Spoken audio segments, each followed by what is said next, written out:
우리 존경하는 목사님 또 사랑하는 성도님들, 이종훈 교수입니다.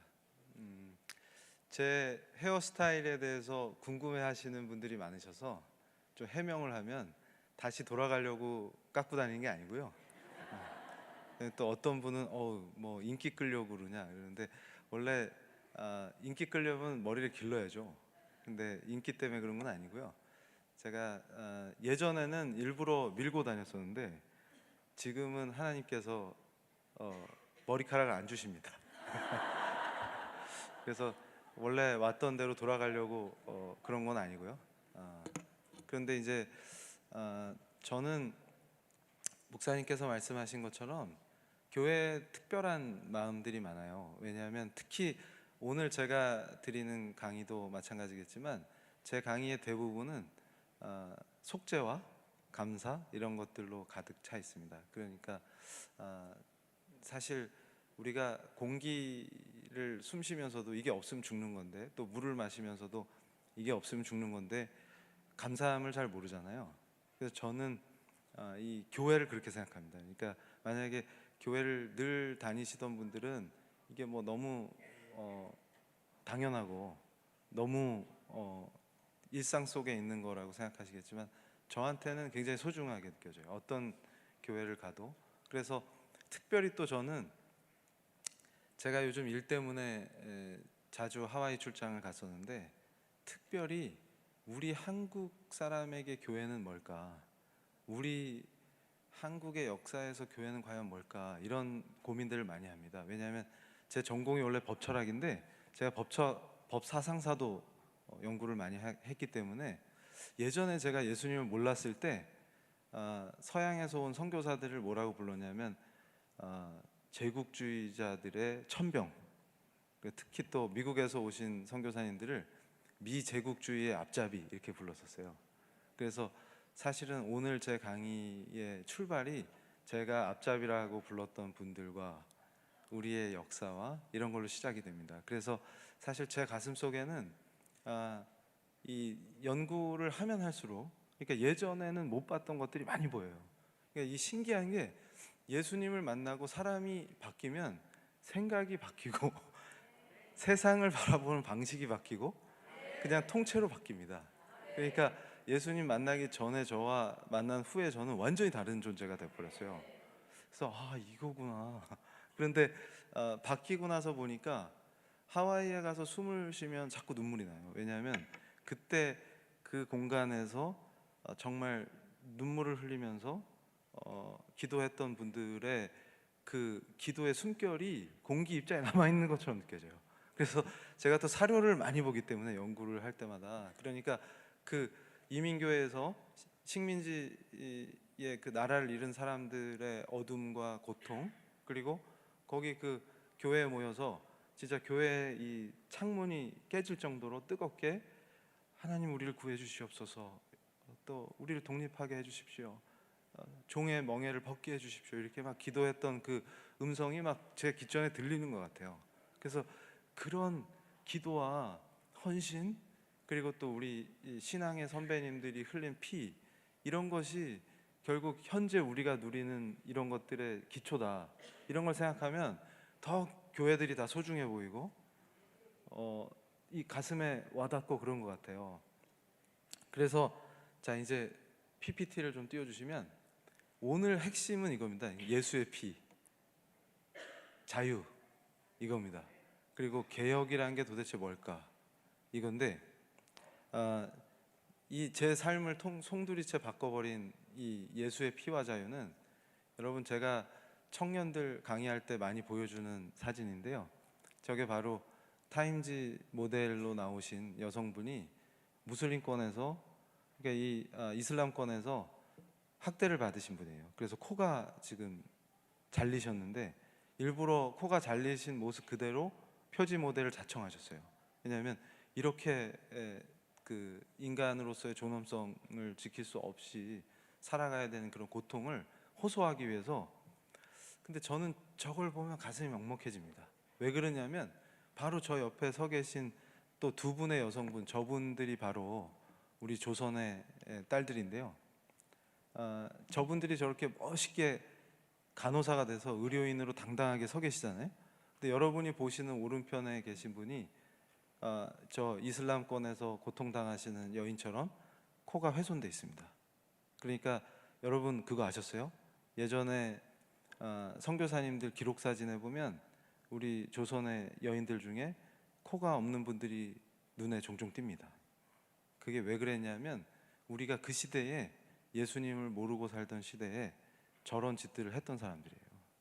그리고 그 옆에 서 계신 분은 종의 딸로 태어나셔서 얼마나 학대를 당하셨으면 선교사님들이 오셨을 때 다리를 제대로 쓸 수 없을 정도로 고통을 많이 당하셨던 분이에요. 근데 미국에서 오신 그 의료 선교사님들이 저 두 분에게 제일 먼저 했던 게 뭐였을까요? 예수님을 전한 겁니다. 그러니까 저 두 분이 예수님을 만나고 변화되셔서 그리고 이제 그분들이 의료 선교사시니까 학문을 가르쳐 주시고 전문 기술을 가르쳐 주셔서 저렇게 멋진 두 분으로 서 계신 거예요. 근데 제가 예전에 예수님을 몰랐을 때는 저게 우리 대한민국의 출발이다 하는 것을 몰랐어요. 왜냐하면 알 수가 없죠. 그러니까 이 뭔가, 그러니까 제가 역사를 바라보는 관점 자체가 뒤바뀌어 버린 것이죠. 뭐냐면 새 물줄기, 이게 우리의 시작이구나. 우리가 어떻게 이렇게 바뀔 수 있을까? 이 모든 것의 출발이 무엇이냐? 그러면서 저는 인권에 대해서 더 소중하게 여기는데, 여러분 그것도 오늘 제가 말씀을 드릴 건데요. 인간이 인간답게 또 인간의 존엄성이 보장되는 그런 멋진 헌법과 자유민주주의, 기본권 이런 것들의 출발도 사실은 역사 속에 우리 예수교회에서 출발하는 것입니다. 근데 우리가 사실 그걸 잘 몰라요. 그래서 여러분 제가 저걸 보시면 또 가슴이 뭉클해지죠. 20대 초반에 루비 선교사님이 한국에서 순교하시기 전에 했던 말입니다. 그래서 그 선교사님의 을 생각할 때 제가 예수님 만나기 전에는 저게 무슨 말인지 도대체 이해가 안 갔어요. 왜 알지도 못하는 나라에 와서 알지도 못하는 사람들을 위해서 자기 생명을 내놓냐, 이게 이해가 안 되는 거죠. 근데 또 하나도 부족해서 만약에 자기한테 1000개의 생명이 있으면 1000개를 다 내놓겠다, 이런 얘기를 하는 거예요. 근데 이해가 됩니까? 되죠. 여긴 다 되는 분들이잖아요. 근데 그땐 제가 예수님을 몰랐잖아요. 그러니까 그냥 제 머릿속에 주입된 사상으로 생각하면 미제국주의자의 앞잡이인데 앞잡이가 왜 우리를 위해서 죽지? 근데 그것도 강력한 앞잡이라서 1000개의 생명이 있어도 다 바칠까? 이게 이해가 안 가는 거죠. 근데 예수님을 만나고 그냥 알아버렸어요. 뭘 알아버렸냐면 저분이 예수님 사랑하는구나. 그러니까 제가 예수님을 만날 때 제가 과거에 제가 완전 무너지고 거의 뭐 죽었다고 한 거죠. 그러다 다시 살아난 거니까 저는 예수님께서 저한테 다가오시는 걸 느꼈어요. 그것도 CTS 보다가 제가 존경하는 목사님께서 설교하는 거 들으면서 그 조롱하다가 제가 이제 가끔 간증할 때 제 혀가 굳었다 이런 표현을 썼는데, 진짜 그 혀가 굳었다는 것의 의미는 언어를 잃어버렸다는 얘기입니다. 그러니까 말을 할 수 없는 상태가 된 거예요. 그러니까 어떤 증상으로서의 혀 마비가 중요한 게 아니고 언어를 잃어버렸다는 거죠. 할 말이 없다는 얘기입니다. 그러니까 그분 앞에서 감히 제가 입을 놀릴 수가 없다는 뜻이에요. 그러니까 할 수 있는 거라고는 엎드려서 벌벌 떠는 것밖에 할 수가 없었어요. 왜냐하면 그분은 너무나 선하시고 너무나 거룩하시고 또 창조주시기 때문에 감히 그분 앞에서 제가 뭐라고 얘기하겠습니까? 제가 감히 거기서 제가요 예수님 책 좀 읽었는데요 이렇게 나올 수가 없습니다. 그리고 예수님께서 제게 다가오셨을 때 제가 가졌던 강력한 첫 느낌이 뭐였냐면 나는 죽었다였고요. 왜냐하면 의로우신 그 자체이신 그분 앞에서 제가 자랑할 의가 정말 병아리 눈곱에 100만 분의 1도 없었던 거죠. 그래서 제가 깨달았던 게, 저는 제가 의인인 줄 알았어요. 그리고 지금도 많은 사람들이 아마 저처럼 착각했을 텐데 모든 문제의 발단이 저는 거기서 온다고 생각하거든요. 제가 의인인 줄 알았어요. 근데 이게 더 신기한 게 뭐냐면 제 특기가 비판이에요. 왜냐하면 비판 법철학이니까. 분석하고 비판하고 이게 제 특기예요. 그러니까 자기 모습은 못 보고 맨날 딱 너 잘 걸렸어 오늘 내가 분석해 줄게 이거거든요. 그랬더니 이게 심각한 문제가 뭐냐면 분석을 잘해서 비판을 잘하면 자동으로 내가 의인이 되는 걸로 착각을 하더라고요. 그러니까 많이 비판할수록 내가 의롭다고 착각하는 구조 안에 있어요. 근데 제가 깜짝 놀란 게 아무리 비판을 잘해도 의라는 건 없습니다. 제 안에. 그냥 전적으로 부패한 인간이었어요. 그러니까 그 어떤 것도 정말 눈꽃만큼의 의로움도 없었던 존재인 거죠. 근데 입만 열면 의를 얘기했어요. 그러니까 그 순간에 제가 주님을 어떻게 바라봅니까? 그냥 저는 죽어야 되는 거예요. 죽어도 찍소리 할 수 없는 존재라는 걸 알았는데, 그러니까 제가 법학자다 보니까 그 이미지가 어떻게 형상화되냐면 주님이 나와 같은 시공간에 계시는 순간 법정처럼 딱 느껴지는 그 구조가 있습니다. 그런데 세상 법정에서는 변호인이 저를 변호해주고 제가 항변할 수가 있어요. 근데 여기선 항변이 불가능합니다. 왜냐하면 언어가 사라져 버리기 때문에 감히 입을 놀릴 수가 없다는 얘기예요. 그분 앞에서는. 그럼 끝났다. 그럼 난 죽었네 했는데 안 죽어요. 거기서 모든 저의 변신이 시작됩니다. 헤어스타일만 바뀐 게 아니고 그때는 머리카락이 있었거든요. 완전히 바뀌어 버립니다. 근데 그러고서 제가 정신을 좀 차린 다음에 밖에 나왔어요. 그때가 한 오후 한 서너 시쯤 됐을 것 같아요. 근데 오후에 이렇게 햇살이 남아 있는데 맨날 보던 그 골목이 왜 이렇게 다른 거예요. 그러니까 제가 정확하게 말씀드리면 거기가 어디냐면 서울의 창경궁 옆에 그 뭐죠? 국립과학관 옆에 골목이에요. 제가 살았던 데요. 거기가 해화동에. 그 골목이 늘 다니던 골목길인데 딱 나왔는데 너무 다른 거예요. 근데 지금도 그때를 기억하면 눈물이 나요. 왜냐하면 나뭇잎이 반짝거리고 햇빛에 이게 너무 아름다워요. 근데 한 번도 몰랐어요. 그 아스팔트가 깨진 그 부분에서 잡초가 올라와서 파랗게 살아있는데 그게 그렇게 아름다워 보여요. 그리고 세상이 이렇게 아름다웠던가 이렇게 감동으로 다가오는데 바람만 불어도 막 마음이 울컥울컥하고요. 그러면서 그 어린아이가 놀다가 아무렇게나 던져버리고 간 세발 자전거가 골목길에 이렇게 쓰러져 있는데 그걸 가지고 놀았을 그 아이가 한 번도 만난 적이 없는데 그렇게 사랑스러울 수가 없어요. 막 안아주고 싶고 사랑한다 이렇게 말해주고 싶고 막. 근데 예전에 저 같으면 가정교육을 어떻게 받았길래 이따위로 또 이거 봐 이러니까 안 되는 거야 아마 이랬을 거죠. 근데 제가 그때 예수님을 느끼는 순간 모든 게 달라진 게 이 생명이 깃든 것들에 대한 사랑이 이게 예수님을 모르면 사랑도 할 수 없는 거구나. 그거를 정말 강렬하게 느꼈는데요. 생명 있는 거는 다 아름답게 보여요. 그분이 관여하지 않으신 것이 없다는 그러니까 제가 그분을 느끼고 있구나 이게 느껴지는 거죠. 그러니까 너무나 감격스러운데 그렇기 때문에 십자가가 뭘 의미하는지가 그냥 제 가슴에 박혀버렸어요.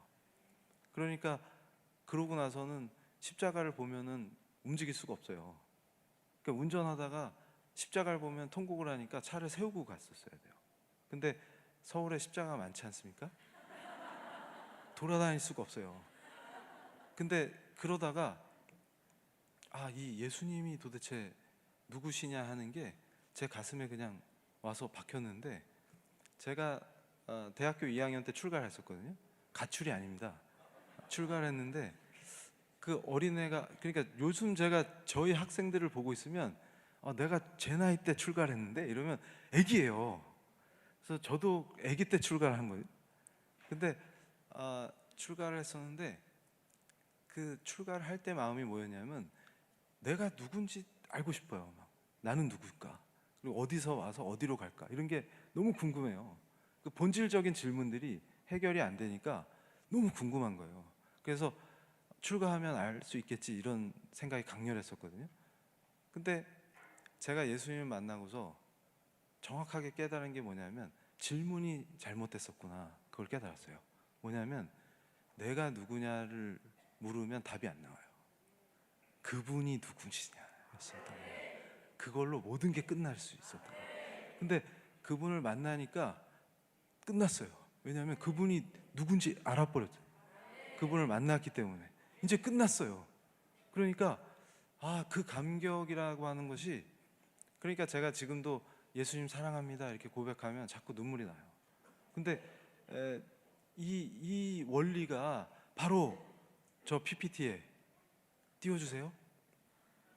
저거구나. 이게 이해가 된 거예요. 그러니까 무슨 얘기냐면 어떻게 한 번도 가본 적도 없고 만난 적도 없는 사람들을 위해서 자기 목숨을 내놓고 1000개 있으면 다 주겠다 이렇게 얘기하냐? 그러면 그게 예수님을 만난 뒤에 알게 됐어요. 뭐냐면 예수께서 나를 사랑하셨다.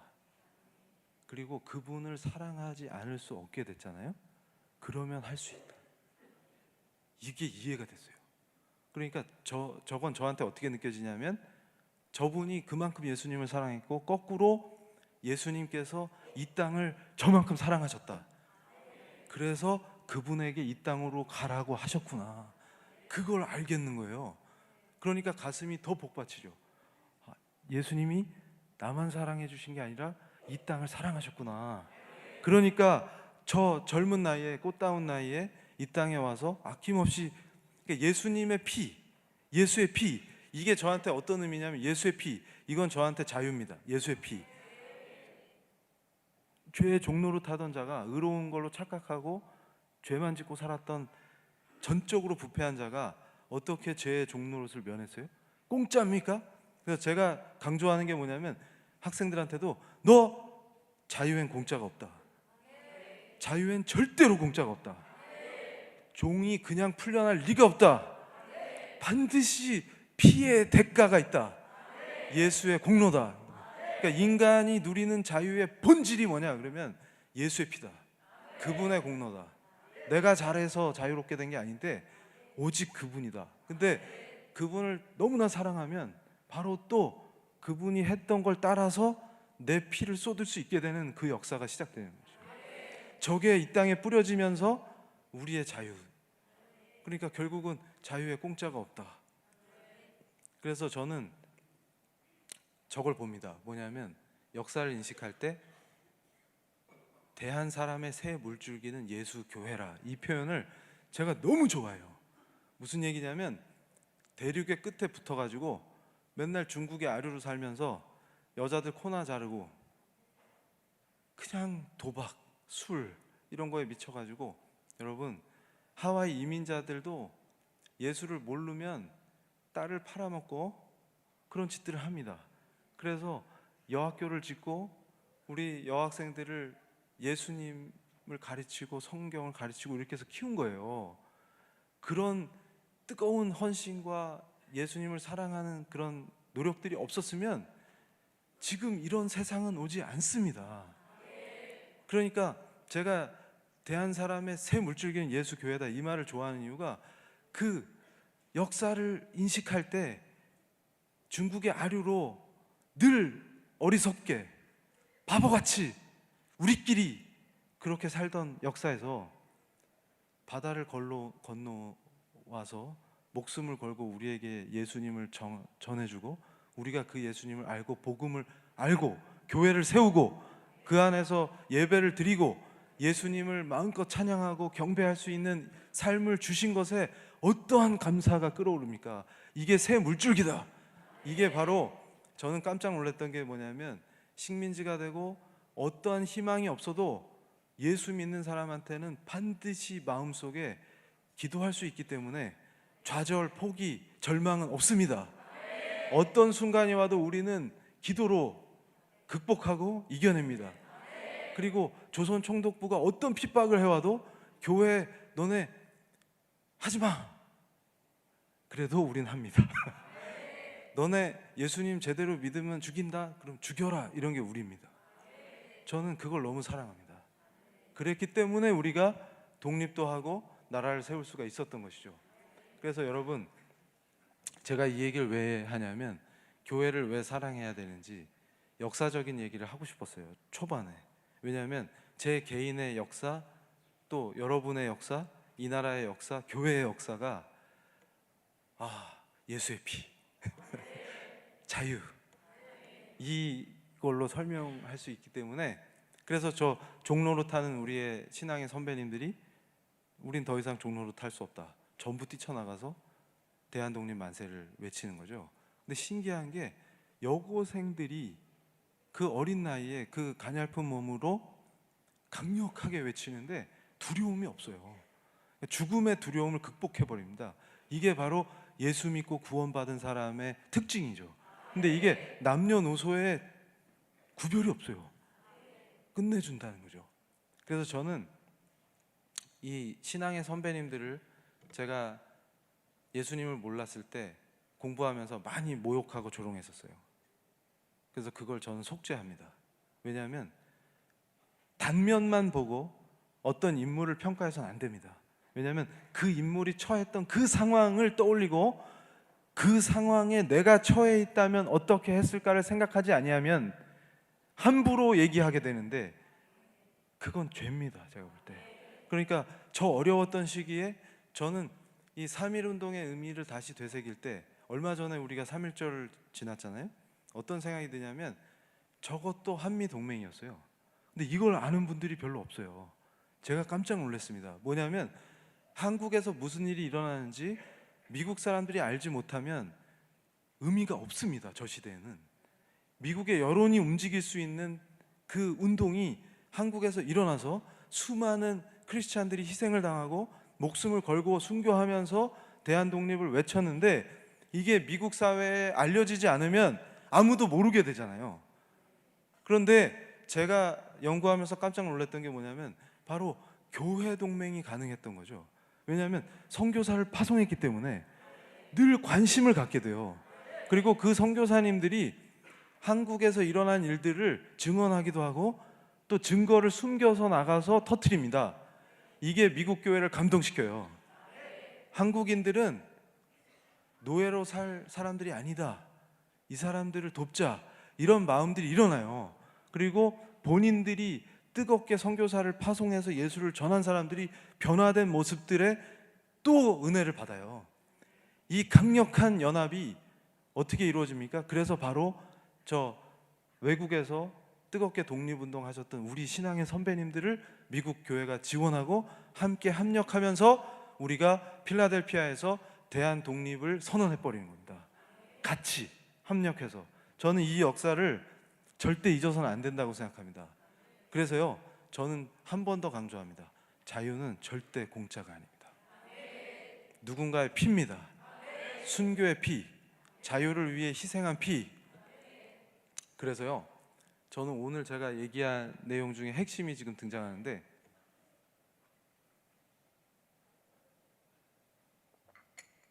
제가 회심하고 저한테 제 신앙에 영향을 많이 준 분이에요. 저분이 아브라함 카이퍼라는 분입니다. 강력한 신앙인이면서 또 지도자예요. 목사님이시기도 하고 정치 지도자시기도 하고.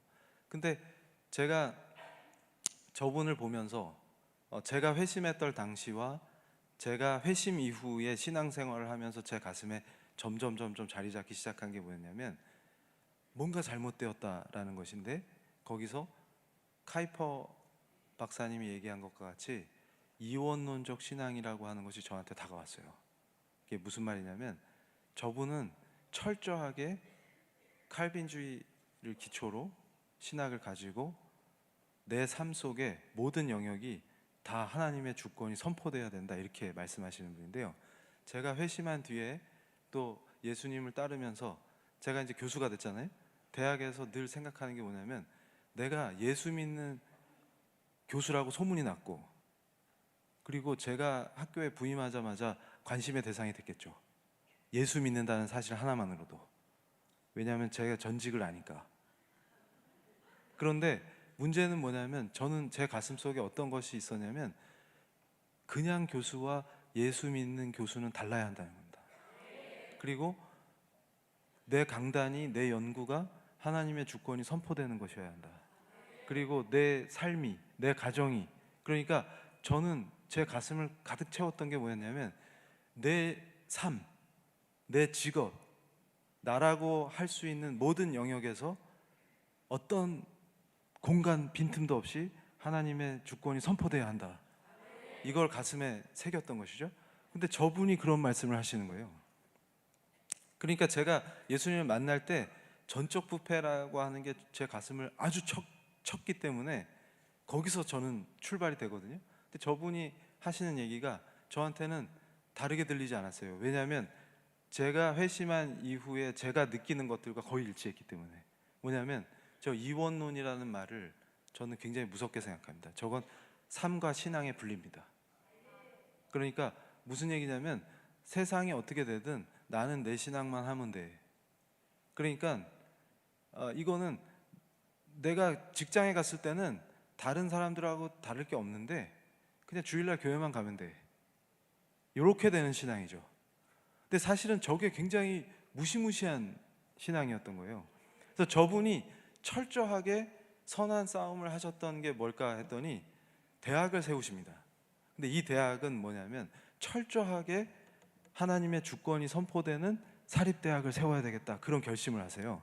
근데 제가 그거에 굉장히 가슴이 떨리면서 아, 이런 분이 계셨구나. 왜냐하면 저분이 계셨던 시대에 네덜란드 분이시거든요. 네덜란드의 분위기가 어땠냐면 국가와 교단이 모든 걸 컨트롤하는 그런 구조였습니다. 그러니까 대학들이 전부 다 뭘로 물들었냐면 인본주의, 그리고 예수님을 제가 만난 그 예수님이 아니라 창조주 예수님이시고 오직 예수님만이 길이요 진리요 생명이요 하는 그 예수님이 아니고 그냥 도덕 선생님?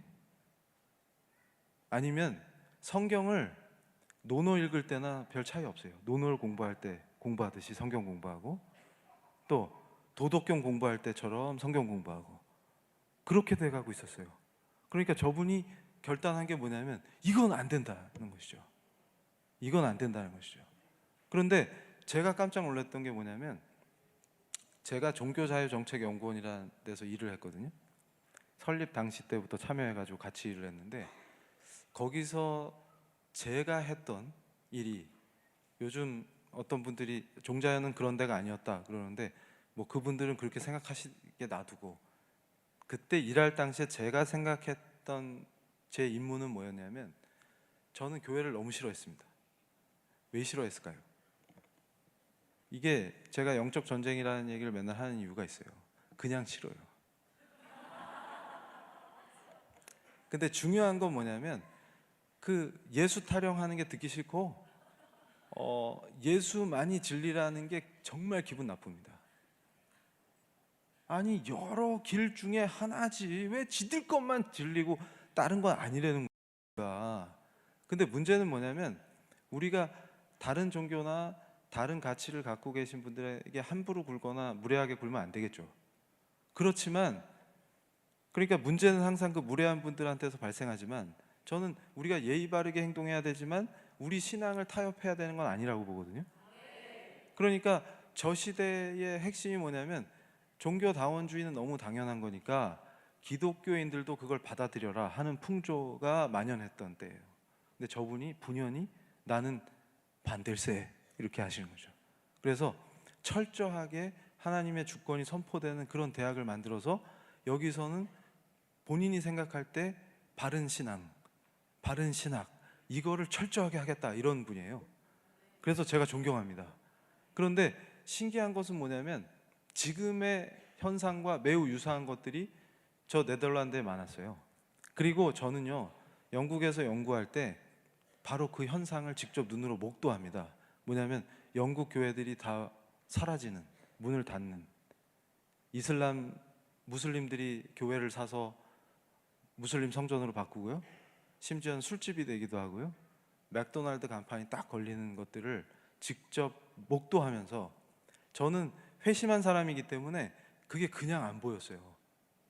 뭐냐면 종교개혁의 전통이 빛나는 스코틀랜드는 언약도에 엄청난 신앙이 있었고요.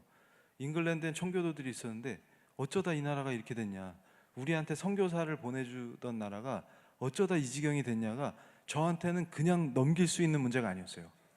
그래서 제가 이 법의 역사와 종교개혁의 역사, 정치사와 종교개혁의 역사는 분리될 수 없습니다, 서양 세계에서. 그러니까 저는 어떻게 생각했냐면 이게 무슨 일이야 도대체. 그러니까 제가 회심한 뒤로, 기독교인이 된 뒤로 존경하던 전통의, 신앙의 전통을 가진 교회들이 문을 닫고 이 지경이 되는 게 뭘까 도대체 이게. 그걸 굉장히 고민했습니다. 근데 바로 저 시대에, 아브라함 카이퍼가 살던 저 시대에도 마찬가지였어요. 그러니까 카이퍼 박사님이 목사로서 처음에 본인도 자유주의 신학을 하시다가 자기가 봉직하는 그 교회에서 시골 분들이 들려주는 그 신앙 얘기가 이분의 가슴을 때리기 시작하는 거예요. 자기가 박사 논문 쓸 때 칼빈 연구를 했는데 이분들의 한마디 한마디가 제대로 연구해서 나오고 외워서 하는 말이 아니라 삶 속에서 진정한 신앙이 우러나오는 것이죠. 그게 젊은 목사님의 가슴을 때렸습니다. 근데 제 가슴도 때렸어요. 그래서 저는요, 이걸 보시면은 저 교회에 맥도날드 표시가 딱 붙어 있죠. 저는요, 저게 영국만의 현상이 아니라고 봅니다. 그러니까 저는 어떻게 생각하냐면 어떤 시대 상황이 있어요. 아까 제가 이원론이라고 불렀던 게 뭐냐면, 제가 연구하면서 깜짝 놀랐던 게 종교자유정책연구원에서 활동하던 시절에 제가 정교분리라는 걸 굉장히 강조했는데요. 조금 이따 사진도 보여드릴 수 있어요. 그거 보시고 얘기를 할까요? 재밌게. 이거 보이세요? 잘 안 보이시나? 저기 종교자유정책연구원이 하는 심포지엄의 현수막이 걸려 있잖아요. 저기 주제가 뭡니까? 정교분리, 종교차별과 인권. 근데 가운데 앉아있는 머리카락이 있는 저분이 저 당시 종자연의 연구위원이었던 접니다. 전데 아마 저 기사를 쉽게 찾으실 수 있어요. 제가 요즘 회심한 뒤에 교회에서 강의를 많이 하니까 저분들이 저 기사를 내렸을까 봐 걱정하는데 매번 검색하면 나오더라고요. 그러니까 저 심포지움에서 제가 강조했던 게 뭐냐면 다원주의를 받아들여라, 그게 종교인권이다. 그리고 저와 함께 발제하셨던 전문가들이 전부 했던 얘기가 교회 안에까지도 다원주의로 교인들을 계몽시켜야만 한다, 그게 인권이다, 이렇게 설명하고 있어요. 그래서 제가 제시했던 길은 법으로 강력하게 교회를 통제해라, 법으로 기독교인들을 통제해라, 그리고 교회가 세운 사립학교를 강력하게 통제하라, 이게 제 주장이었어요. 그래야 종교 인권이 보장되고 다원주의가 실현된다. 그러니까 예수님만이 진리요 길이요 생명이요를 선포하지 못하게 해야만 한다, 이겁니다. 그러니까 저는 깜짝 놀랐던 게, 제가 군종장교 출신이잖아요. 우리 목사님께서 소개해 주신 것처럼 그 예수 잘 믿는다고 유명했던 미국의 군목들이 호소하는 게 있어요. 이제 병사들한테 대놓고 예수님만이 길이요 진리요 생명이다, 요한복음 말씀을 가르칠 수가 없어요. 선포할 수가 없어요. 이게 무슨 일입니까?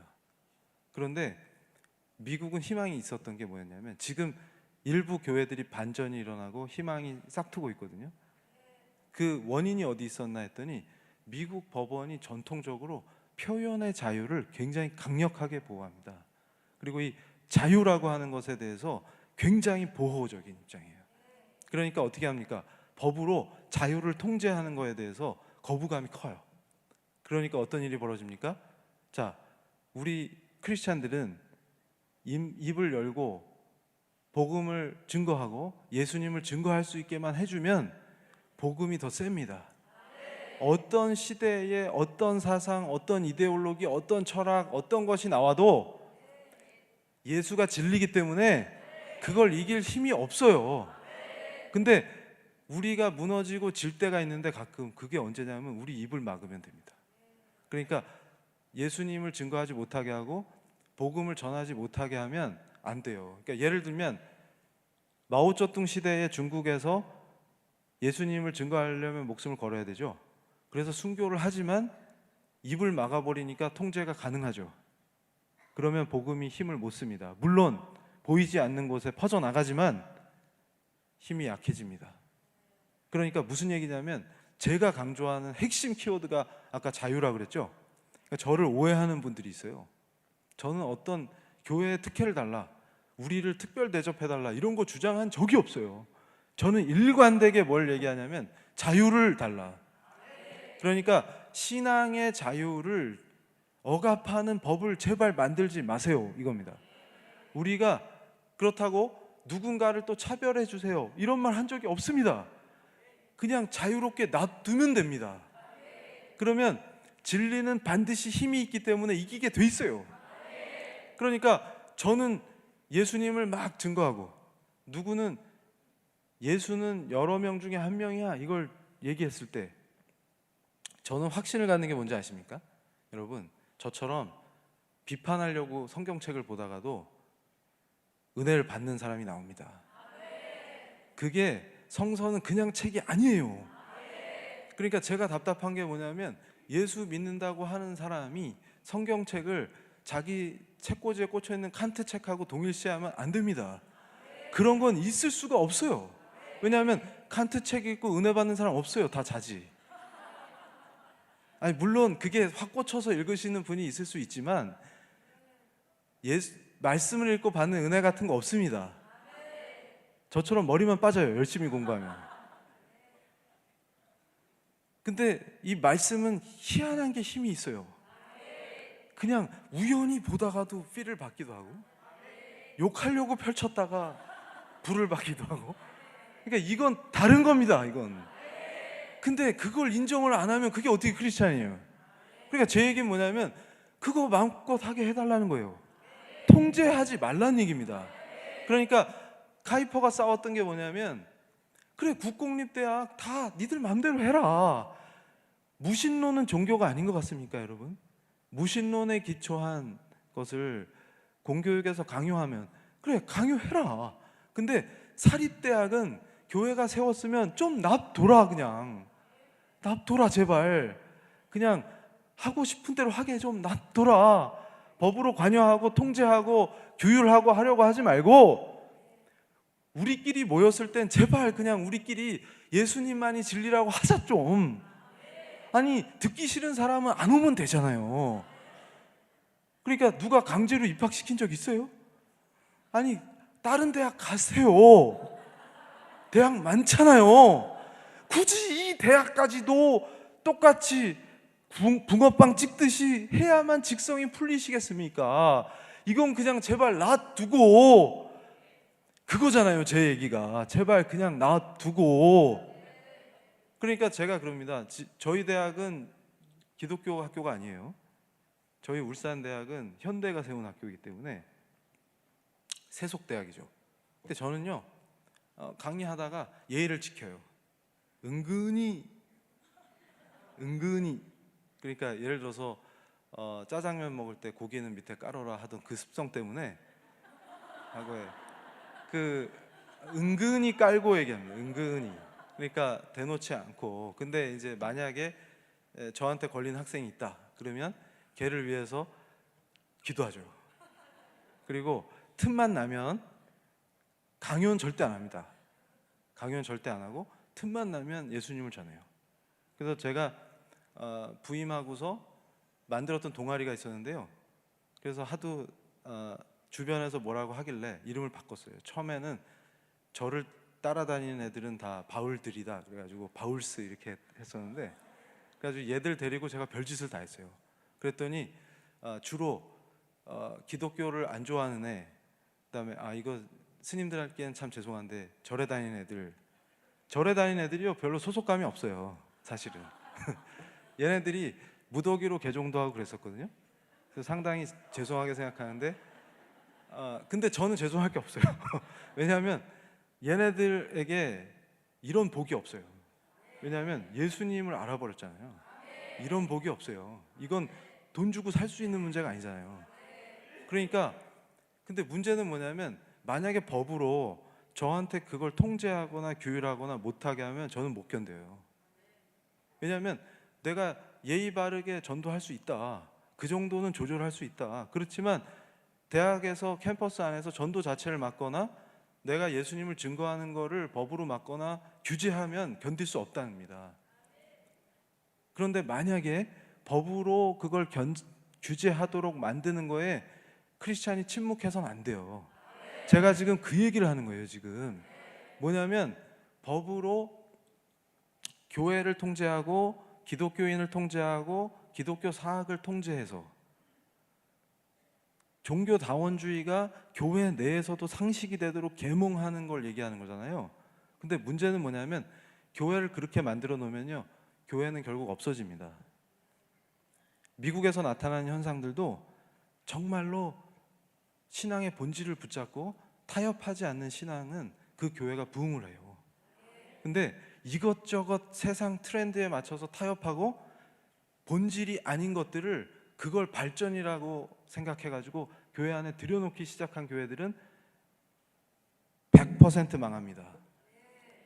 그게 원리예요. 사실은 그걸 제가 느끼는 거예요. 그러니까 만약에 어떤 작전과 전략을 통해서 교회를 무너뜨리고자 하는 분들과 손을 잡으면서 교회를 바꿔보겠다라고 얘기하는 거는 말도 안 되는 생각이다, 그 얘기입니다. 왜냐하면 제가 아까 말씀드린 것처럼 예수를 믿는 사람과 교회는 뭔가 달라야 되기 때문에 교회가 개혁하는 방식은 정말 달라야 돼요.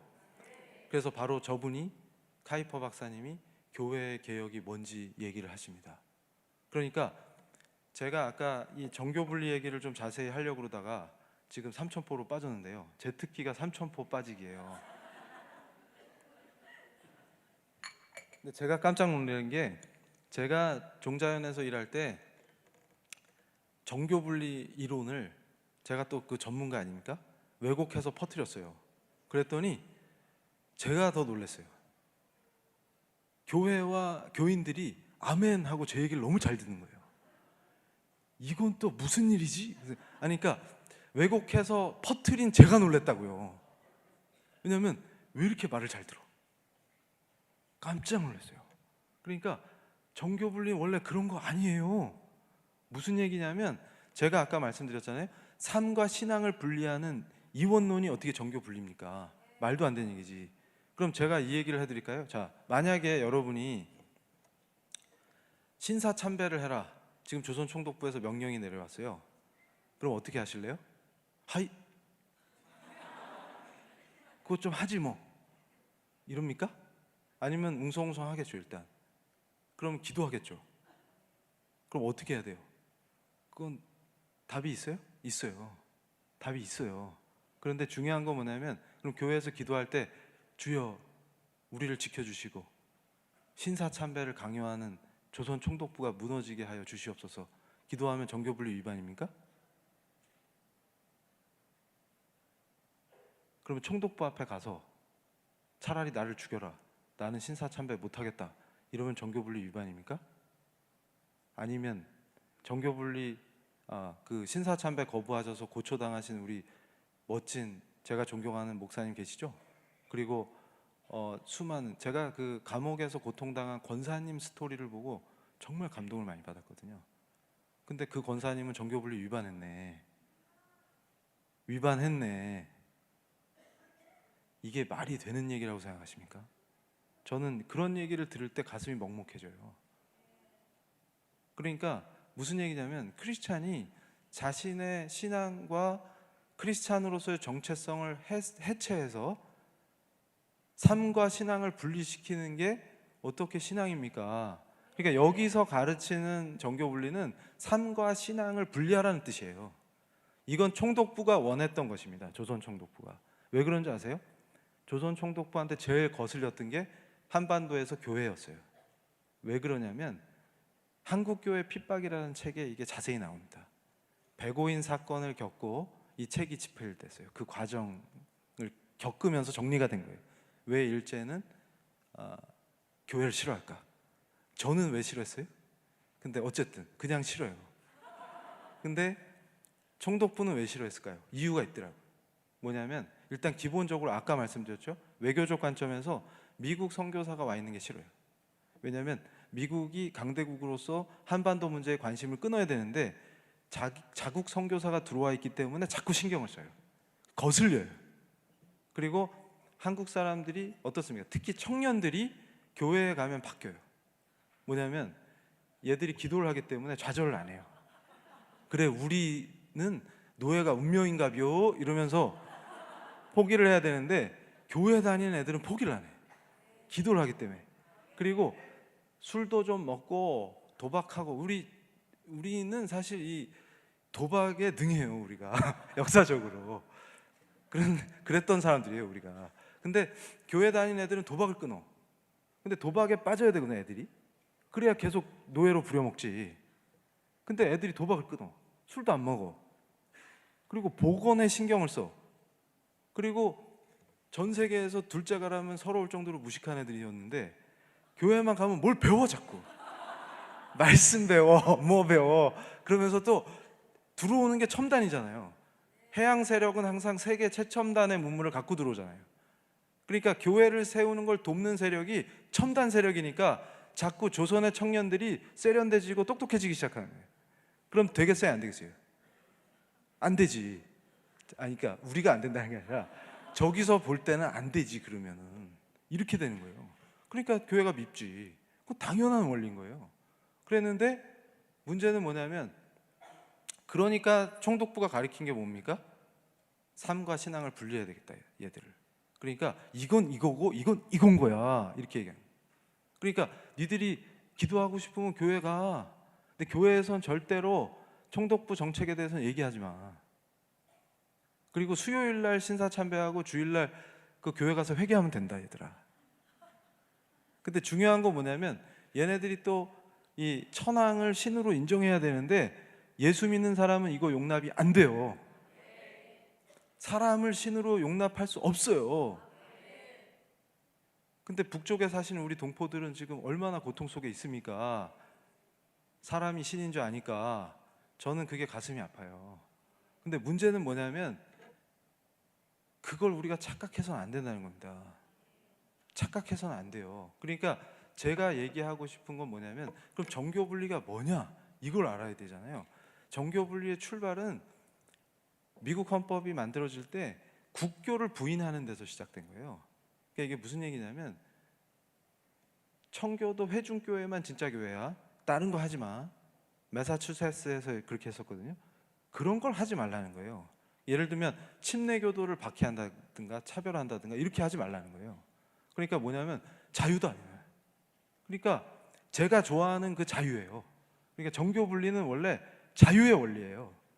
뭔 소리냐면 장로교를 하든 침례교를 하든 니네 맘대로 하세요. 그러면 어떻게 해요?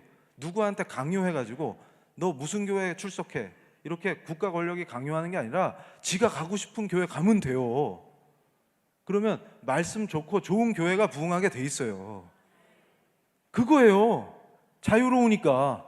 근데 예를 들어서 인위적으로 그 교회가 좋아서 사람들이 모였는데, 야, 교회 상한선은 1200명이다. 딱 잘려서 1201명부터 못 들어와. 이러면 이상하잖아요. 그러니까 교회들을 위해서 이걸 법으로 정하자, 이런 짓 하지 말라는 거예요. 그리고 어떤 특별한 교단만, 이건 국교니까 이것만 인정받는 거야, 나머지 다 차별할 거야, 이런 짓 하지 말라는 거에서 시작한 거예요. 그러니까 정교분리의 출발은 뭐라고요? 자유입니다. 그러니까 제가 좋아하는 가치예요. 뭐냐면 자유가 주어지면 경쟁하게 되죠. 그러면 살아남는 애들이 계속 하면 되는 거예요. 이해가 되세요? 그러니까 저는 무슨 얘기냐면, 그 종교의 자유, 신앙의 자유를 위해서 헌법에 탑재되기 시작한 게, 미국에서 그걸 위대한 실험이라고 표현했거든요. 미국 헌법에서 제일 멋진 게 종교 분리예요. 그러니까 자유를 준 거예요. 그러니까 그 구조예요. 지금 현대적인 의미에서 이제 우리 크리스찬어티, 우리 기독교적인 뭐 침례교, 장로교, 감리교 이런 것만 있는 게 아니라 이제는 다양한 종교들이 이민 사회가 만들어지니까 존재할 거 아닙니까? 그러면 지금 현대적 의미의 종교 분리는 뭔지 아세요? 바로 그 전통이 이어지면서 국가 권력이 행정을 하잖아요. 이렇게 법을 집행하고 예산을 사용하고 이러면서 정책을 만들고 실행하고 이럴 때 어떤 종교 집단과 유착하지 말라, 그 뜻이에요. 유착하지 말라는 거예요. 그러니까 무슨 얘기냐면 특정 종교한테 막 예산을 밀어줘. 그러면서 우대하고, 또 특정 종교는 차별해가지고 괴롭혀. 이런 짓을 못하게 하는 게 종교 분리의 핵심입니다. 이해가 되세요? 그래서 미국 법에선 판례로 레몬 테스트라는 게 정착돼 있어요. 이게 3단계 테스트인데 이걸 거쳐서 이게 종교 분리 위반인지 아닌지 판단하게 돼 있어요. 그러니까 제가 답답해하는 건 뭐냐면, 그러면 뭡니까? 저 카이퍼식으로 얘기하면 제가 걱정하는 게 뭐냐면, 오히려 교회가 정치화되는 것의 핵심이 뭐냐면, 다원주의와 타협합시다 얘기하는 건 괜찮고, 이해가 되시죠? 카이퍼적인 신학과 신앙을 하면은 안 되고, 그건 정치적인 거라서 안 되고, 그 다음에 뭐만 돼요? 다원주의와 타협합시다.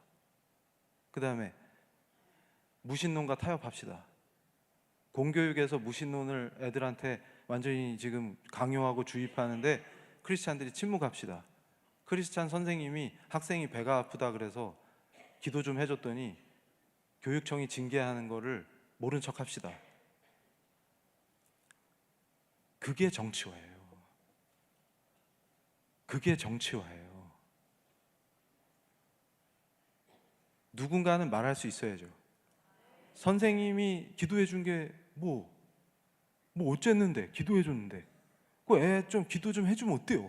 선생님이 이러면은 저 의식 없는 자를 보라. 의식 없는 자를 보라. 종교 차별, 인권 침해다. 근데 보세요.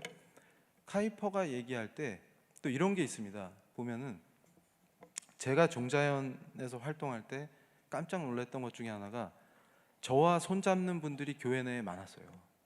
지금 말고, 지금은 다 손 잡으시잖아요, 저하고. 근데 예전에 예수님 만나기 전에 저와 손잡는 분들이 많았는데, 그분들이 주로 무슨 얘기를 하냐면, 교회를 개혁할 때 우리가 주장하는 논리들을 많이 사용해요. 같이 손잡고, 아까 그 심포지엄에서 같이 발표하잖아요. 그래서 제가 전에는 사진 공개할 때 모자이크 처리 같은 거 막 했었는데, 근데 여러분 생각해 보세요. 제가 생각하는 건 뭐냐면, A가 옳다, B가 옳다 이런 문제에서 저한테는 뭐만 확실한 진리냐면 예수님이에요. 그러니까 제가 주장하는 건 뭐냐면, 너도 다원주의가 좋으면 좋다고 말해. 나는 예수님만이 진리라고 말할게. 그래서 나도 계속 얘기하고 너도 계속 얘기해. 괜찮아. 그러니까 제가 저 사람 입을 막어. 저 사람이 제 입을 막어. 이런 거 하지 말고 말해. 괜찮아. 근데 문제는 뭐냐면, 우리가 선포할 수 있으면 우리가 이긴다는 걸 제가 알고 있어요. 이미 결론을 알고 있어요. 그런데 문제는 뭐냐면, 만약에 법으로 제 입을 막아버리면, 이해가 되십니까? 그거는 공정한 게임이 안 되기 때문에 그 법을 용납할 수 없다는 얘기입니다. 그런데 나는 그래서 그 법 반대세 이 얘기하는 게 뭐가 문제라는 거죠? 얘기할 수 있어야 되는 것이죠. 그러니까 카이퍼가 얘기한 교회 개혁은, 제가 그래서 요즘 강의하고 다녔더니 교회 개혁은 그렇게 하면 안 됩니다 이렇게 얘기하니까, 그러니까 뭐냐면, 교회를 무너뜨리고자 의도를 가지고 전략을 만드는 분들하고 손을 잡고 무슨 교회 개혁을 합니까? 교회가 없어진 다음에 후회하면 뭐해요 그때? 제 얘기는 뭐냐면, 그런 건 개혁이 아니라는 거예요. 이렇게 얘기했더니 이정훈 교수 기득권 세력 옹호 뭐 이런. 그러니까 제가 교회가 바른 길로 가면 안 된다고 얘기한 적이 없어요. 무슨 얘기냐면, 카이퍼 박사님이 얘기한 것처럼 교회의 개혁은 다르다는 거예요. 뭐냐면 종교 개혁도 그 개혁은 다른 혁명과 다릅니다. 이게 얼뜻 보면 다르지 않은 것 같이 보이지만 달라요. 그러니까 제가 말씀드린 게 뭐냐면 교수라고 똑같은 교수가 아니라 예수 믿는 교수와 안 믿는 교수가 다른 것처럼 다릅니다. 교회는 달라야 돼요. 그래서 제가 강조하는 거는 구별되는 신앙이에요. 개혁을 하지 말라는 말이 아니라. 그러니까 예를 들면 볼셰비키 혁명하고 종교개혁이 같습니까? 얼핏 보면은 뭔가 바꿔보자, 피가 튀고 비슷해 보여요. 위그노들도 전쟁을 했잖아요. 비슷해 보여요. 그럼 예수님이 혁명가입니까? 도덕 선생님이에요? 그 차이를 얘기하는 거예요. 예수님은 그냥 혁명가가 아니에요. 근데 예수님이 보여주신 여러 모습 중에 하나만 딱 찍어가지고 예수님 혁명가야 이러고 돌아다니면 네가 바보지.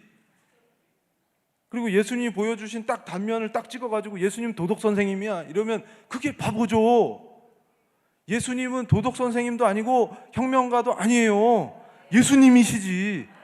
그분은 저의 창조주시고 나의 주 나의 하나님이시지 혁명가도 아니고 선생님도 아니에요.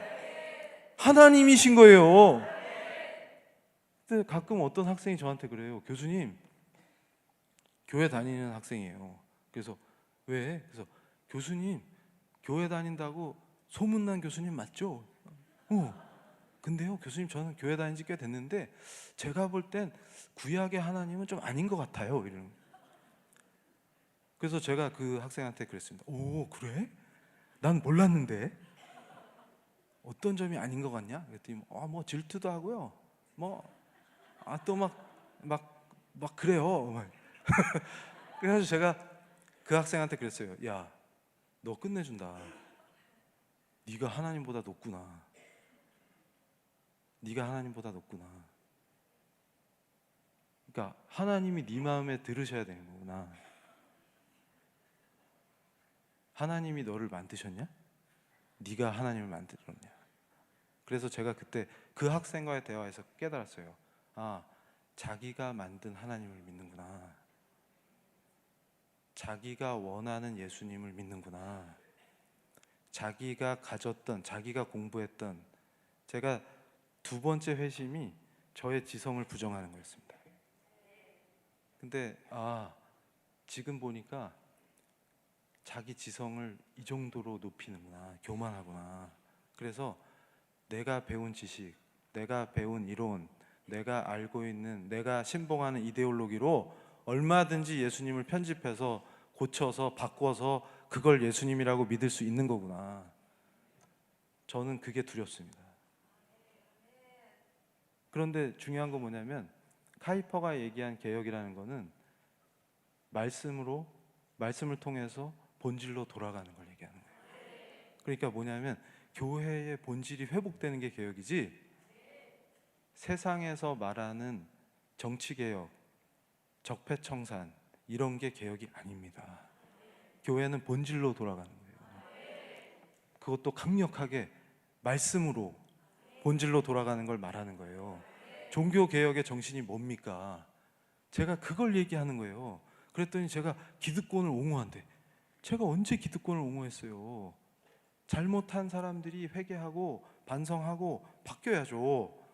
근데 교회 안에서 예를 들어서 어떤 세력, A 세력과 B 세력이 의견이 다르고 다툰다고 해서 외부의 교회를 쓰러뜨리고자 작전을 피는 사람과 손을 잡고 손쉽게 B를 제거하면 교회가 참 아름다워지겠지라고 생각하는 거를 하지 말라는 경고의 메시지였습니다.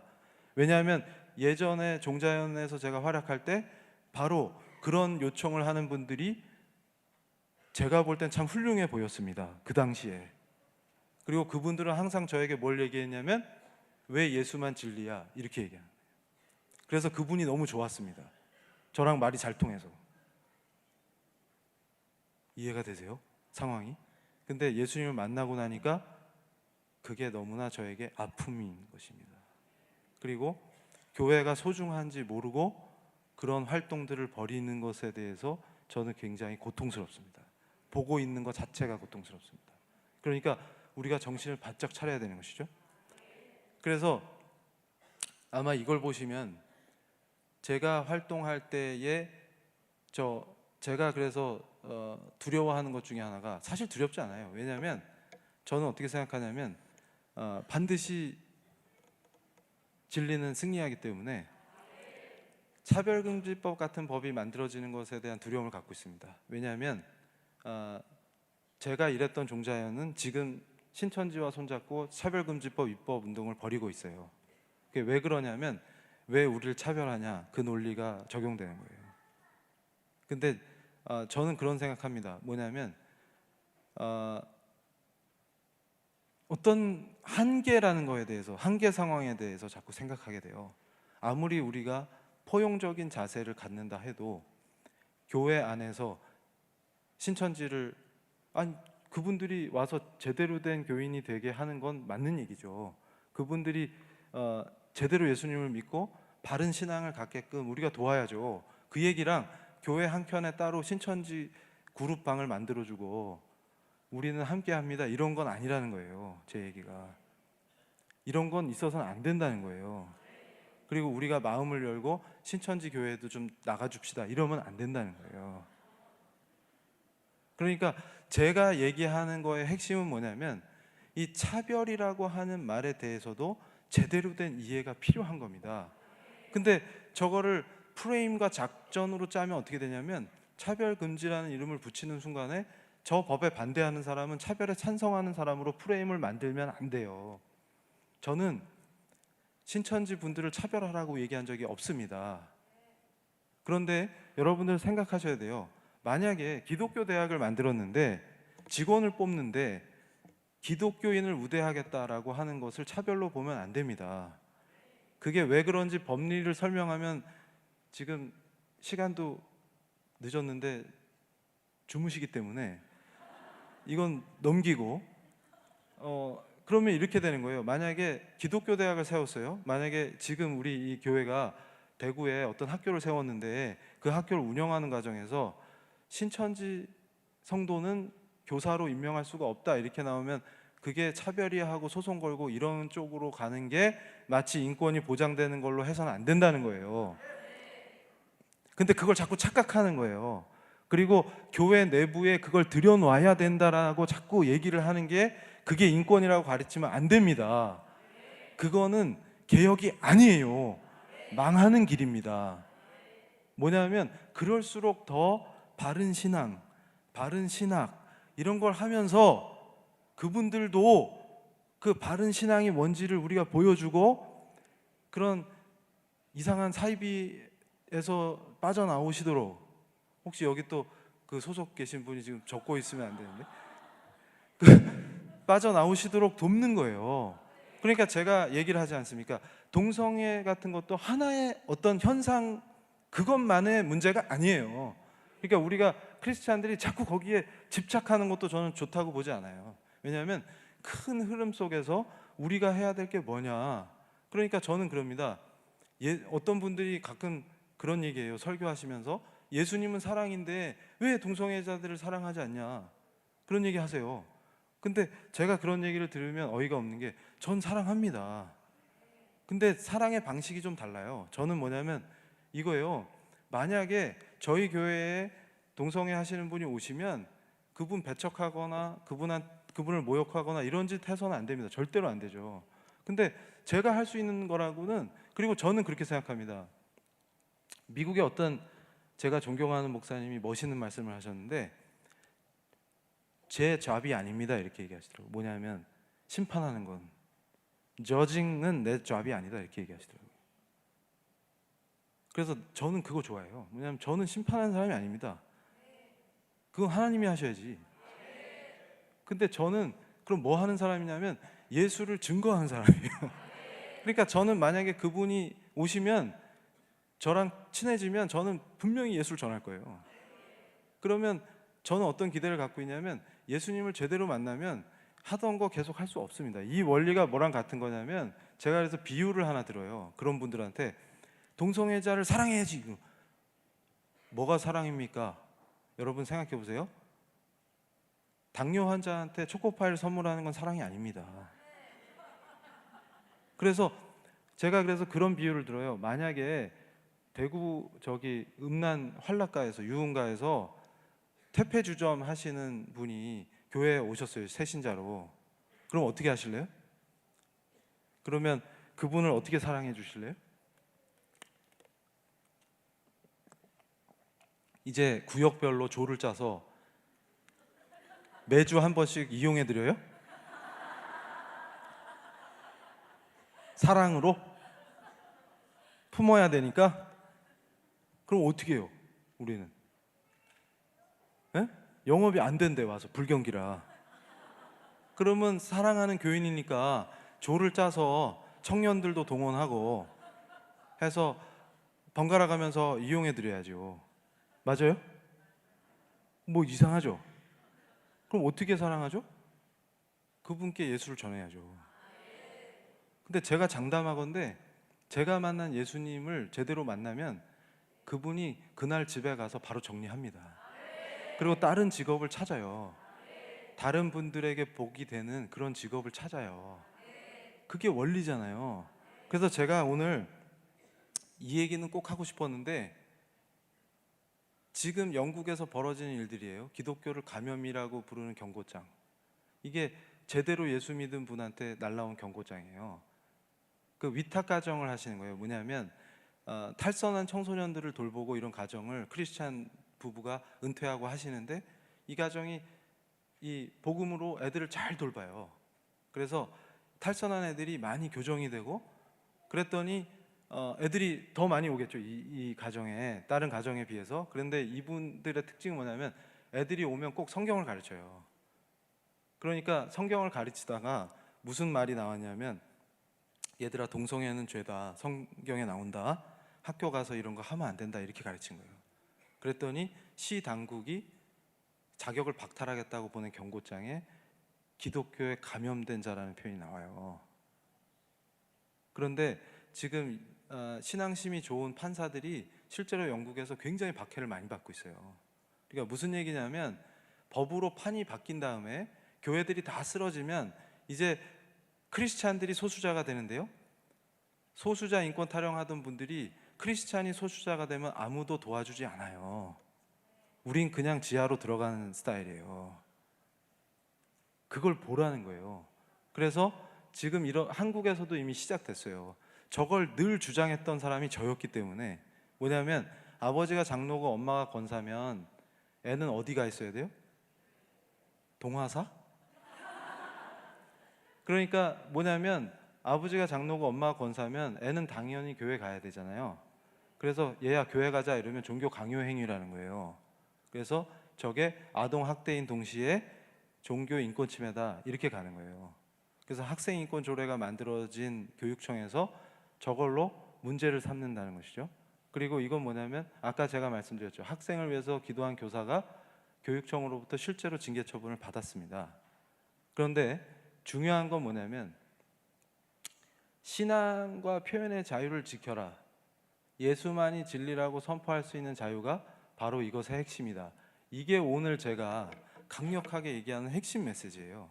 그런데 여러분, 제가 깜짝 놀랐던 게 우리는 종교 개혁에 대해서 잘 모르는 것 같아요. 한국 크리스찬들이. 그래서 제가 깜짝 놀랐는데, 조계종 출신인 저는 잘 알았어요. 그 당시에도. 근데 제가 회심한 뒤에 교회에 왔더니 종교개혁도 모르고 종교개혁이 왜 중요한지 이런 걸 하나도 모르더라고요. 그래서 깜짝 놀랐던 게, 삶과 신앙이 분리되는 이유가 뭘까 그랬더니, 분리하고 싶어서 분리하는 게 아니라 뭘 잘 모르니까 쉽게 분리가 돼버려요. 그러니까 예를 들어서 정교 분리라는 말에도 쉽게 속는 이유가, 들으면 그럴듯하잖아요. 근데 원래 의미는 그런 게 아닌데. 근데 생각을 해보세요. 제가 깜짝 놀란 게, 자, 이 자유민주주의라는 게 어디서 출발했냐 보면 역사적으로 바로 종교개혁의 산물입니다. 뭐냐면 신앙의 자유를 부르짖어요. 여러분들 오실 때 다 성경책 하나씩 들고 왔죠? 저는 깜빡하고 집에 놔두고 왔어요. 차 탈 때. 근데 다 들고 오셨죠? 저보다 훨씬 모범적인 신앙이시니까 다 들고 왔잖아요. 그런데 제가 가끔 전국의 여러 군데를 교회를 다니면서 깨닫는 것 중에 하나가, KTX를 탈 시간이 많아지잖아요. 저는 부산에 살거든요, 해운대. 근데 학교는 울산에 있어요. 그러다 보니까 다른 도시에 가려면 KTX를 많이 이용하는데, 그 기차 안에서 행복한 시간이 뭐냐면, 그때는 방해 안 받고 주어진 시간 동안 전화만 안 받으면 말씀을 읽을 수가 있어요. 그리고 묵상할 수가 있고. 근데 그게 너무 좋아요, 그 시간이. 그리고 기도도 하고.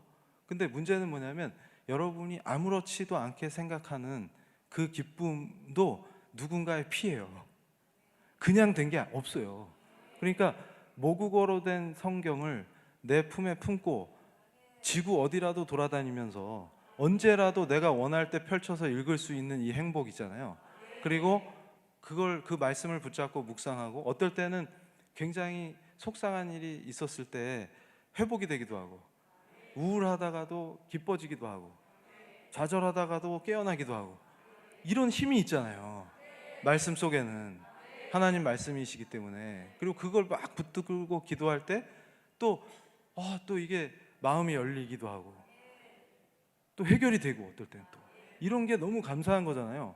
근데 그거를 그냥 주어진 거라고 생각하거나 당연하게 여길 수가 없는 게, 역사 속에서 그걸 하는 과정이 누군가의 엄청난 피의 역사인 거예요. 그거 하나 하려고. 그러니까 우리가 누리는 이 자유는 뭡니까? 우리 각자가, 각 개인이 바로 하나님 앞에 또 말씀을 자유롭게 읽을 수 있는, 그래서 아까부터 제가 뭘 얘기합니까? 자유. 예수의 피. 제대로 그 예수님을 믿겠다고 하는 순교자의 피. 그거예요. 감격스러운 거예요. 그러니까 무슨 얘기냐면, 그 신앙인으로서의 개인, 이게 얼마나 중요한지 아십니까? 거기서 자유민주주의가 시작돼요. 뭐냐면, 절대로 신앙의 자유를 굽히지 않는 사람들이 순교의 피로 만든 체제가 자유민주주의예요. 그러니까 사람들은 거꾸로 생각하죠. 어떤 체제나 헌법이 먼저 만들어지고 거기에 신앙인들이 기어 들어가는 그런 방식이라고 착각하는 사람들이 있어요. 그렇지 않습니다. 그래서 어떤 신학생이 저한테 질문했어요.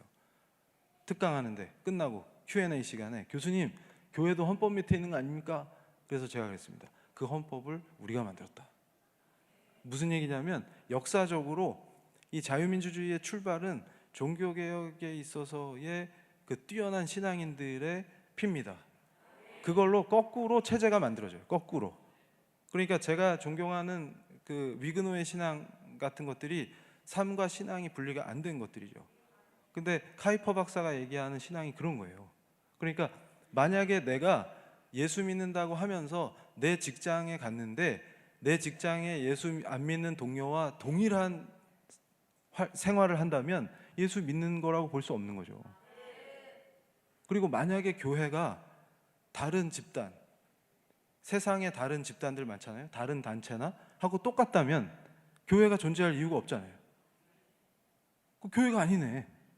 친목단체거나 개를 하지, 차라리 개를. 교회가 아니잖아요. 친목계가 아니잖아요, 교회는. 그러면 사람만 모이면 교회가 아니잖아요. 그럼 뭔가 달라야 될 거 아닙니까? 그걸 얘기하는 거예요, 제가. 달라야 된다고. 그러니까 교회가 개혁하는 방식도 달라야 되는 거잖아요. 근데 신기한 게, 제가 그 위그노를 추적 연구를 했어요. 회심하기 전에. 그랬더니 엄청난 분들이 살고 있더라고, 역사 속에. 그러니까 뭐냐면, 이분들은 타협이 없는데 삶과 신앙이 일치해요. 분리될 수가 없어요. 그래서 제가 궁금한 게 있어요. 한국의 기독교가 전래된 뒤로 엄청난 시간이 흘렸는데, 나름 뭐 상대적으로 짧을 수는 있지만, 우리 신앙인 중에 그런 역사책에 나오는 진짜 신앙인이 존재하는가, 이게 궁금했어요. 근데 제가 깜짝 놀란 게 뭐냐면, 우리 신앙의 선배님들, 독립과 건국을 하셨던 그분들 신앙이 정말 끝내주더라고요. 그러니까 그분들의 영성을 오히려 미국에 있는 연구자들은 그 얘기를 해요. 그런데 우리는 그거를 모르잖아, 또. 그런데 또 더 신기한 건 뭐냐면, 제가 예전에 회심 전에 위그노들의 신앙을 보면서 감동했던 게 뭐냐면, 이 사람들은 엄청난 신앙을 갖고 있는데, 예를 하나 들어드릴게요. 빵을 만든다 그러면 이 빵을 진짜 하나님께 바치는 빵을 만들어요. 타협이 없어요. 그러니까 이게 현대적으로, 근데 문제는 뭐냐면, 몸에 좋은 재료만 넣어서 빵을 만들면 맛이 없어요. 그래서 엄마가 해주는 게 맛이 없는 이유가 거기 있어요. 그러니까 이게 뭐냐면 몸에 해로울 것 같은 건 절대 안 넣어요. 뭐 설탕을 왕창 넣는다든지 막 이래야 맛있는데, 라면 스프 같은 거 맛있잖아요. 근데 엄마는 그거 절대 안 넣어줘요. 근데 이제 문제는 뭐냐면 이 빵 사업을 하려면은 엄마처럼 하면 안 되는 거잖아요. 망하는 거잖아요. 그러니까 이거를 어떻게 극복해요? 좋은 것만 넣어도 맛있어야 될 거 아닙니까? 팔리려면. 그러니까 여기에 끝내주는 역사가 일어나요. 그래서 몸에도 좋은데 맛도 좋은 빵이 나와버리는 거예요. 그러니까 위그노들이 하면요, 이 사람들이 엄청난 기술력을 축적하더라고요. 그러니까 지금 산업공학 분야에서 어떤 교수님이 하는 얘기 중에 한국이 갈 길이 위그노에 있다 이렇게 얘기하는데, 위그노는 축적의 시간이 있어요. 항상 기술을 축적하고 전문가로서 엄청나게 성장하는 시간이 있어요. 근데 이분들이 캐톨릭의 박해를 피해서 다른 동네 도망가서 정착하면 그 동네가 선진국이 돼요. 기가 막힌 일이에요. 여러분, 스위스가 시계로 유명한 이유가 위그노들이 스위스 가서 정착해갖고 그래요. 독일이 차를 잘 만드는 이유도 위그노들이 독일 가서 살아요. 영국이 산업혁명이 성공했던 것도 위그노들이 핵심이 있어요. 그러니까 진짜 멋진 지식인들이 나오는 거예요. 그런데 신기한 게 이 사람들은 풍요로워요, 삶이. 근데 사치향락하는 사람들이 없어요. 신앙인이니까. 이게 기가 막힌 거예요. 그래서 제가 이렇게 연구를 하면서 깜짝 놀란 게, 이 사람들이 정착하잖아요. 그럼 그 지역이 신앙을 제대로 못하는 사람들까지 복을 받아요, 그 동네가. 그래서 제가 궁금해갖고 한국에서 실제로 이런 사람들이 존재하는가 찾으러 다닌 적이 있었어요. 그래가지고 제가 자꾸 목이 타는 건 빨리 끝내라는 신호입니다. 그래가지고 이 얘기만 해드리고 정리를 할게요. 자, 기대되시죠? 네. 아니, 끝나는 게 뭐냐면 여러 소도시에 어떤 비즈니스의 패턴 중에 신앙인이 뭔가 다르게 사업하는 데가 있을까? 이게 저는 진짜 궁금했어요. 그래서 만약에 그걸 찾을 수 없다면 슬프게도 실패다, 이런 생각이 들었어요. 그러니까 삶과 신앙이 일치하면서 정말 신앙인이 존재했으면 좋겠는 거예요, 제 마음속에. 그런데 찾았어요. 근데 그래가지고 혹시 기회가 되면 나중에 제가 자세히 소개해 드릴 건데, 이분들이 두 팀이었어요. 나중에 세 팀으로 늘어났는데, 그런 분들이 정착한 도시는 도시가 바뀌어 버립니다. 그러니까 제가 오늘 말씀드린 게 뭐냐면, 여러분이 당연하시겠지만 바로 진짜 예수의 사람들로 서면 대구가 바뀝니다, 진짜로.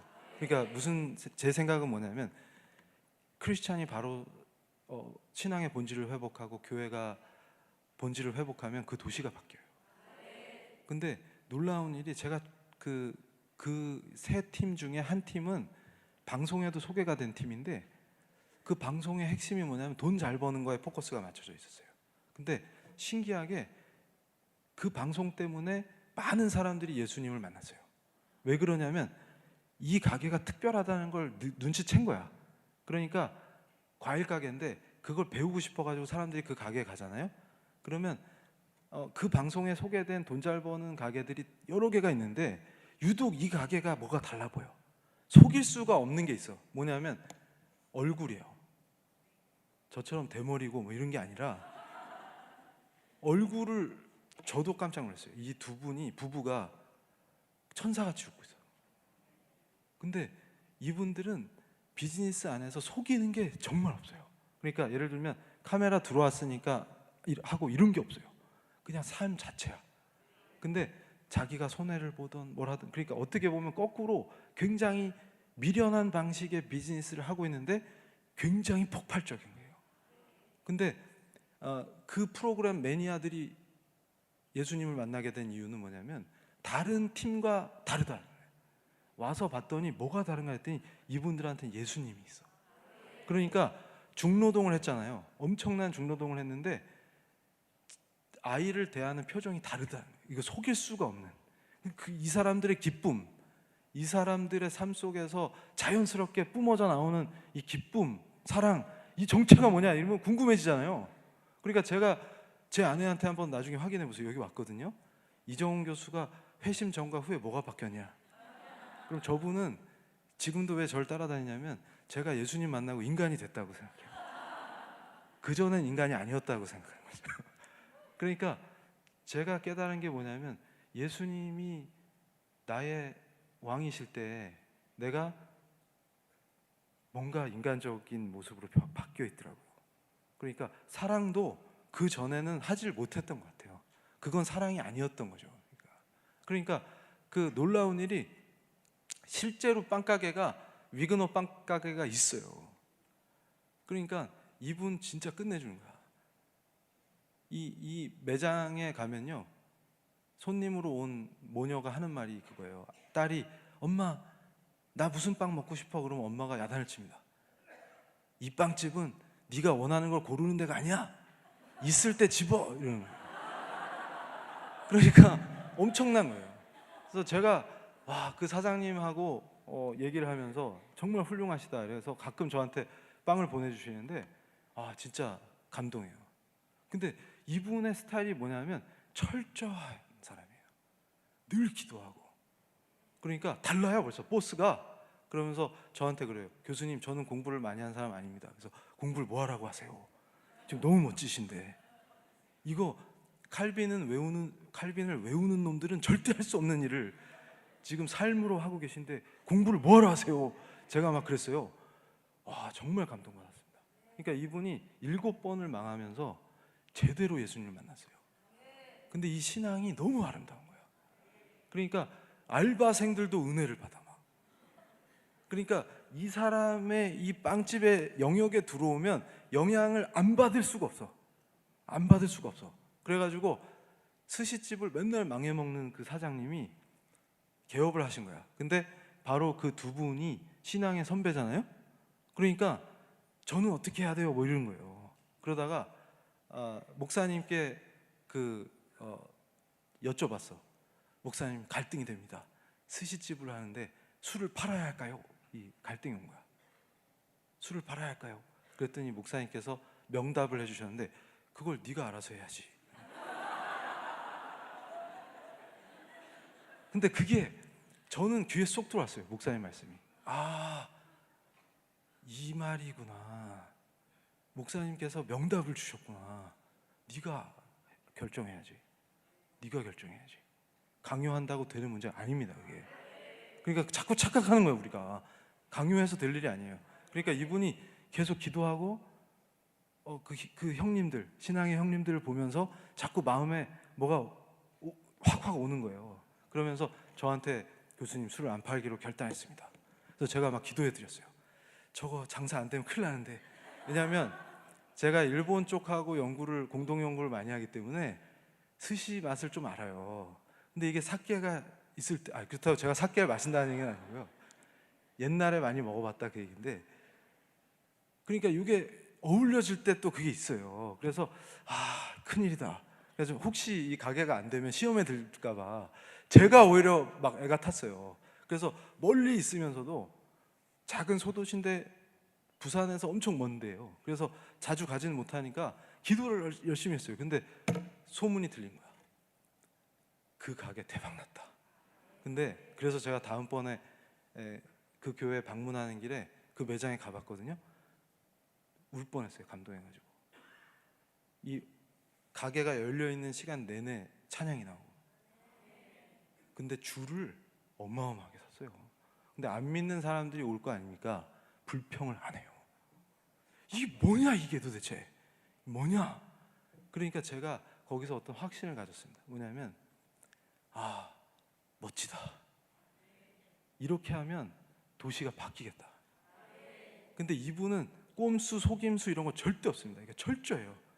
그래서 그 주방에 대해서 설명해주고, 근데 이제 처음에는 장사 안 될까봐 기도를 엄청 했는데 지금은 팔이 너무 아파가지고 스시를 하려니까 이렇게 해야 되잖아요.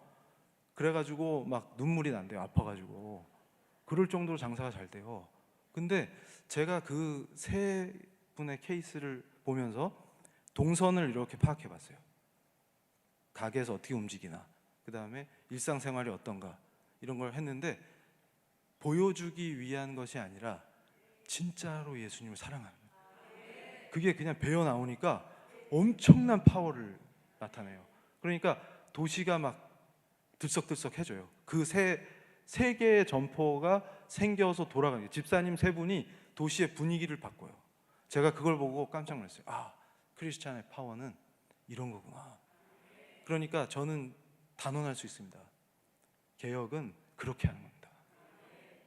내 삶의 터전, 매장을 확 개혁해버려요.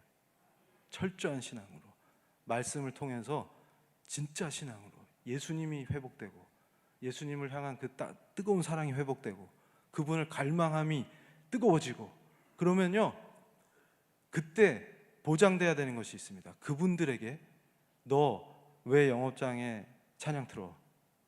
너 왜 맨날 기도해? 너 왜 전도해?